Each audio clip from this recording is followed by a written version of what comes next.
Mayng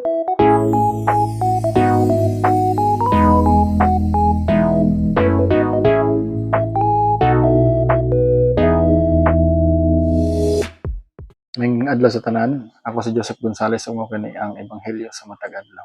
Karong adlaw atong basahon ang ebanghelyo sa January 11, 2025. Mao kini ang ebanghelyo sa ngalan ni San Juan. Mayan ikaw. O Ginoo. Human ni Jesus ug ang iyang mga tinun-an nangadto sa Joda diin namunyag sila. Namunyag pud si Juan sa inon duol sa salim kay daghan nitog tubig. Nangadto niya ang mga tawo ug gibunyagan sila. Wala pa prisuha si Juan atong panahona. Nakiglantog ang mga tinun-an ni Juan sa usa ka Hudiyo mahitungod sa espirituwal nga pagpanglimpyo. Unya miduol sila ni Juan ug miingon, Rabay, kadtong ka ba nimo tabok sa Jordan nga matod pa nimo maayo kayong tawo, namunyag karon og nangadto kaniya ang tanan. Natubag si Juan, walay tawo nga makahupot bisag unsa gawas kun gihatag ni gikan sa langit. Mga saksi mo sa akong pag-ingon, dili ko si Kristo, apan padala ko aron mag-una niya. Ang pamanhonon ray tag iya sa pangasawunon. Ang higala sa pamanhonon maghulat ug maminaw. Malipay siya inig kadungog sa tingog sa pamanhonon. Niining paagiha mahingpit ang akong kalipay. Kinahanglan nga modako siya ug mogamay ko. Ang ebanghelyo sa Ginoo, dayon ikaw o Kristo. Mga igsoon nga itong ebanghelyo karon nag-isgot sa pagka madinawatanon ni Juan kanang iyang gidawat ang iyang misyon nga bisan pa man gani sa kadaghang dagkong butang nga iyang nabuhat, bisan pa man gani sa mga kanang daghan na siyang followers ba, daghan na nituo sa iya, kaya ang iyang istorya na may gahom gikan man sa Ginoo.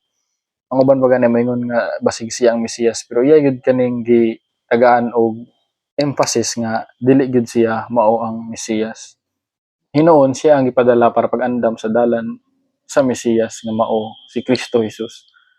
Kunya ang iyang kuan diri nga sa iyang pagdawat sa iyang mission nga bisan pag daghan siyang tawo nga mo follow sa iya, daghan tawo nga moingon sa iya nga unsa siya kamaayo, unsa kanindot ang iyang mga pulong, kang daghan nang modaig sa iya ba, pero wala niya kini giangkon nga iya ra.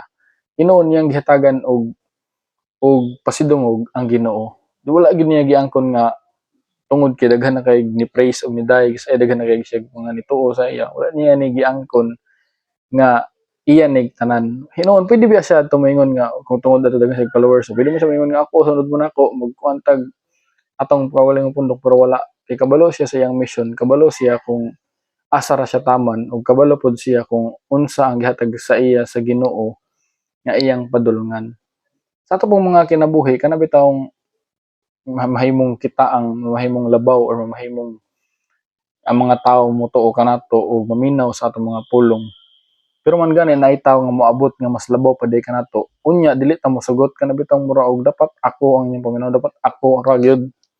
Pero si San Juan kabalo siya nga kanang bisan og mga daghang tawo nga niingon sa iya napay nituo sa iya nga napay mas niabot, nga kabalo siya nga mas gamhanan pa kaniya, iyang gituklod ang mga tawo padung didto. Wala niya gingon diri ra mo sa ako, ayaw mo didto kay kuana na, iyang gituklod. Mga pinatay crab mentality ba nga kunaga nimo angat ato dayong birahon paubos. Hinaot nga dili kani ang atong mentalidad ug hinaot nga pinaagi sa Ginoo sa iyang mga grasya nga gihatag kanato ug namo gani tawo nga makita nato nga mas much better pa sa ato sa ana nga mga butang, ato kining paubaya didto sa iya ug mo learn ta ngadto kaniya. Ug mao ra to, maayong gabii kanatong tanan.